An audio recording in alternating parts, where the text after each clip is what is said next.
Rejoignez dès à présent la grande famille des abonnés de votre chaîne Sika TV sur les réseaux sociaux. Sika TV, le vrai visage de l'actualité en Afrique, est en direct et en replay sur YouTube. Abonnez-vous et cliquez sur la cloche de notification pour ne rien rater. Nous sommes également présents sur Facebook et sur Twitter.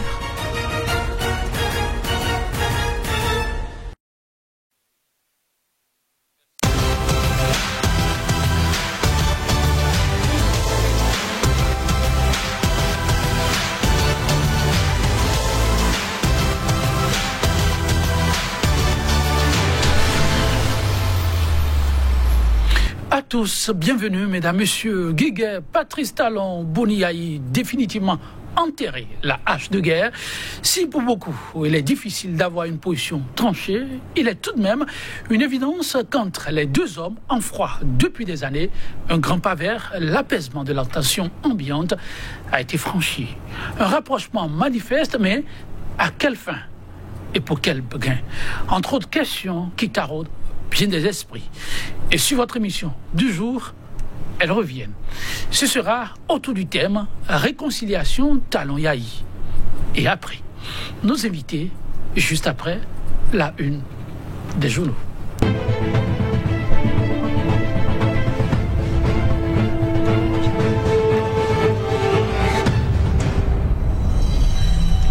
Merci de nous rejoindre pour les faits maintenant l'actualité, mais relayés par les canaux. Nous retrouvons Kodouya Mentono, déjà en position. Kodouya Mentono, bonjour à vous. Bonjour Joël Tondi, bonjour également à nos amis téléspectateurs. L'actualité ce lundi, elle est plurielle ou...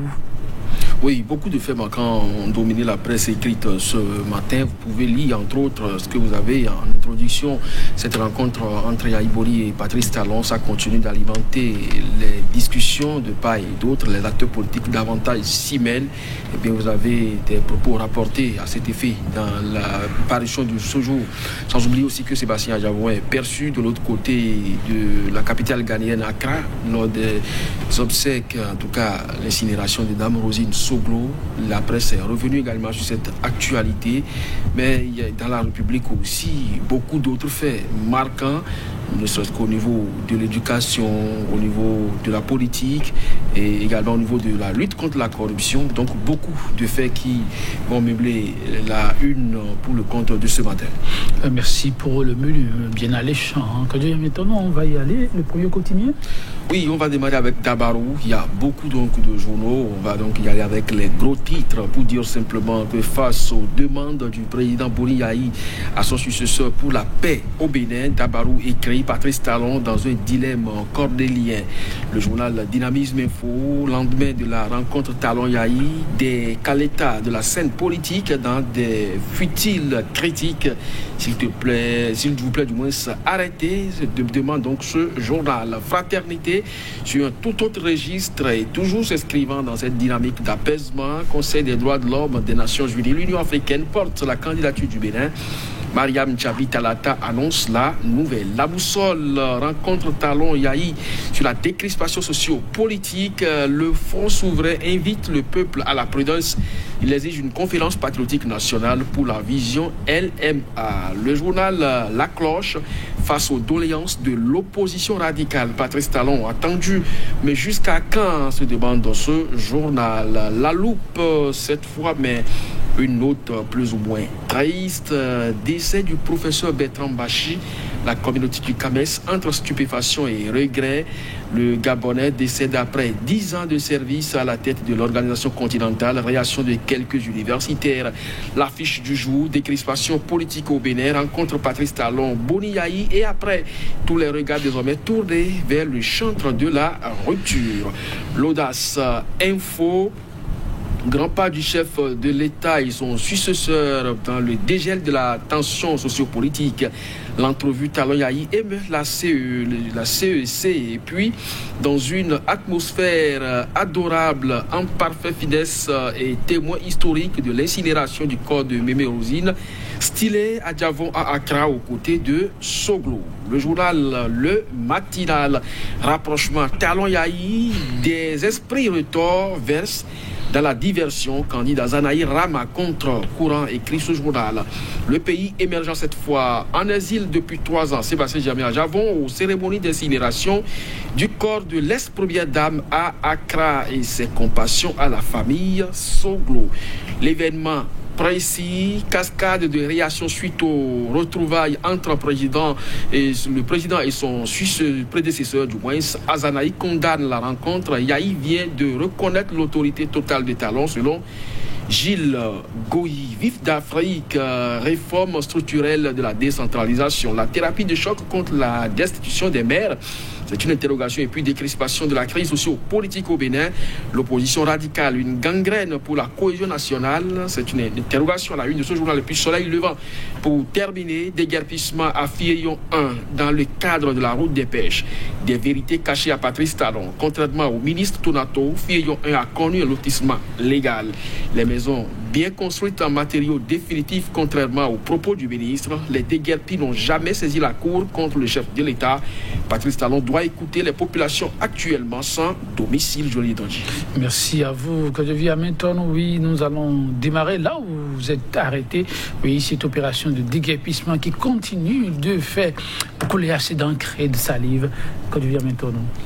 Oui, vous savez, lorsque vous êtes un acteur politique, quelle que soit votre position, même pas forcément acteur politique, lorsque vous êtes un décideur, eh bien, il y a toujours que vous devez lire vraiment entre les lignes, les fiches qui vous sont présentées. Donc, c'est pas évident. Peut-être que ce que le journal dit ici tient à partir du moment où le ministre a fait cette déclaration, mais peut-être que le ministre n'est pas descendu sur le terrain.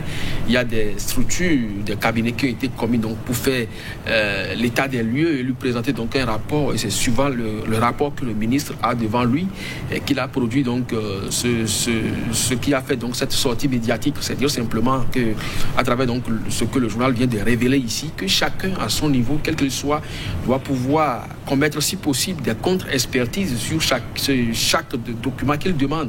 Sinon, on va forcément se tromper ainsi parce que vous ne pouvez quand même pas croire lorsque vous êtes à Cotonou et que vous connaissez la zone dont il est question, vous ne pouvez quand même pas dire que des infrastructures qui y sont érigées relèvent simplement de l'anarchie. Il y a forcément que les gens ont reçu une certaine autorisation pour poser certains actes.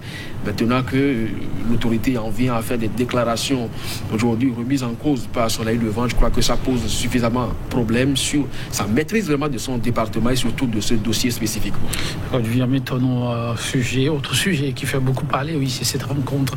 Thomas Boniaï, Patrice Talon, Dynamisme Info, avec sa préoccupation. Oui, ce journal, tout comme le matinal et beaucoup d'autres sont revenus effectivement sur cette rencontre que le chef de l'État a eue avec son prédécesseur, un peu comme pour s'inscrire dans la dynamique de la décrispation. Mais est-ce que véritablement le président Patrice Talon fera donc le pas décisif pour répondre aux doléances du président Boniaï? C'est ça la grosse interrogation. Je crois que déjà Dabarou avait écrit que Yahi Boni a livré Patrice Talon au peuple. Mais aujourd'hui, il voit le chef de l'État dans une réflexion, un dilemme cornélien, simplement parce que oui, est-ce qu'il faut céder à la requête de Yahi Boni et tordre donc le cou à la loi, ou simplement tenir compte des enjeux de développement et donc la cohésion qu'on doit retrouver au sein de la nation et donc céder simplement à cette doléance-là, quitte à répondre autrement après. Donc c'est vraiment un casse-tête pour le chef de l'État, mais lorsque il s'agit donc de l'intérêt supérieur de la nation, c'est d'ailleurs pour ça que l'on prête serment pour être président de la République, il faut quand même prendre des décisions courageuses. En entendant la réaction du chef de l'État, la boussole nous rapporte la position du Front souverain. Oui, le Front pense qu'il faut une conférence patriotique nationale. Je crois qu'il ne faut pas... Un peu, c'est comme le titre de Vif d'Afrique qui se demande si l'opposition radicale n'est pas une gangrène pour la cohésion nationale. Vous savez, vous ne pouvez quand même pas demander plus que vous ne pouvez obtenir. Alors, le président Patrice Talon, quand il a déposé son bulletin dans l'urne pour la présidentielle qui a consacré son deuxième mandat, il disait qu'on n'a pas besoin d'une conférence nationale avant de dialoguer. Maintenant, si aujourd'hui, il a pu recevoir au palais de la présidence le président Thomas Boniaï et qu'il a rencontré les autres couches institutionnelles qui l'entourent et qu'il entrevoit pour les informations qui nous parviennent.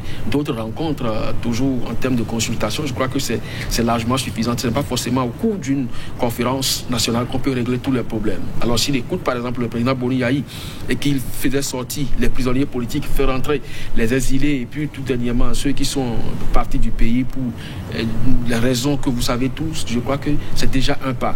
Maintenant, permettre à chacun de vaquer librement à ses activités ou à ses occupations, histoire de respecter quand même les dispositions normatives en vigueur dans la République, c'est déjà aussi quelque chose. Donc ce n'est pas forcément obtenir une conférence patriotique nationale qui va régler le problème du Bénin. C'est beaucoup plus les actions courageuses et à tous les niveaux aussi.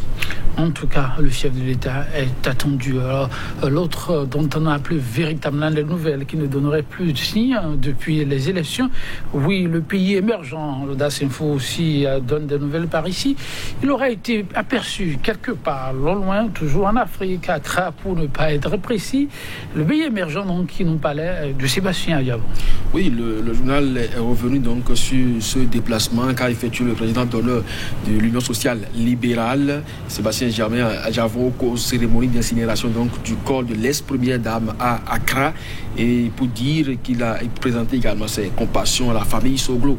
Alors il est resté donc dans sa dynamique d'homme du peuple, Sébastien Adjavon, et qui sait donc en tant que bon chrétien être aux côtés de ses frères dans les moments difficiles. Lorsque vous perdez d'abord une âme, c'est très sensible. Maintenant c'est une mère et dont le fils est aujourd'hui en exil au même titre que lui-même, Sébastien Adjavon. Ça veut dire qu'il vit les réalités du Giliad Soglo également. Lui dit qu'il n'a pas pu assister aux obsèques de sa maman au pays et qui donc a décidé de commun accord avec la famille de procéder à l'incinération du corps conformément à la volonté de leur maman aussi, à la capitale ghanéenne, donc Sébastien Adjavon, qui ne se sentait donc pas menacé sur ce sol-là, a pu donc se rendre aux côtés du président Soglo. Je crois que ça participe de tout ce que nous avons dit jusqu'ici.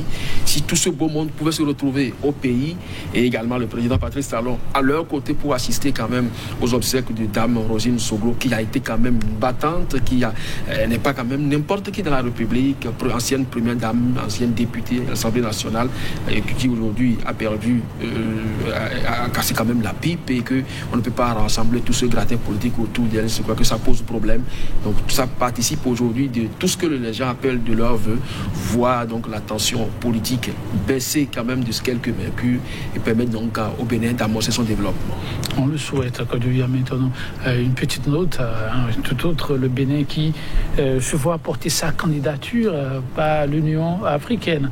C'est bien ça? Tout à fait. Et le quotidien? Pour être le journal Fraternité qu'il a écrit, je crois que c'est quand même bien, parce que tout ce que nous disons jusqu'à aujourd'hui, c'est les questions des droits humains. Maintenant, si pour le Conseil des droits de l'homme des Nations Unies, le Bénin est porté par presque tous les pays africains, c'est dire simplement que c'est un bon signe, mais qui dit beaucoup de choses.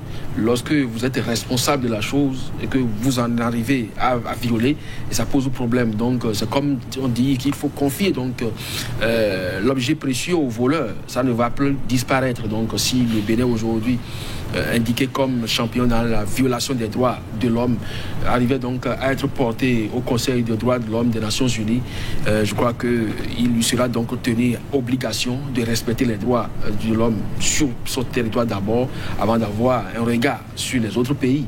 Donc c'est dire simplement que c'est une bonne nouvelle. Et si c'est Dame Talata Chabi, la vice-présidente, qui a apporté cette nouvelle-là, je crois que le Bénin va pouvoir donc bénéficier vraiment du soutien de tous ces pays africains et donc se voir attribuer ce rôle-là pour quelques jours. Merci à vous, Kadevia Méthodon. Merci à vous, chers téléspectateurs. On se retrouve demain.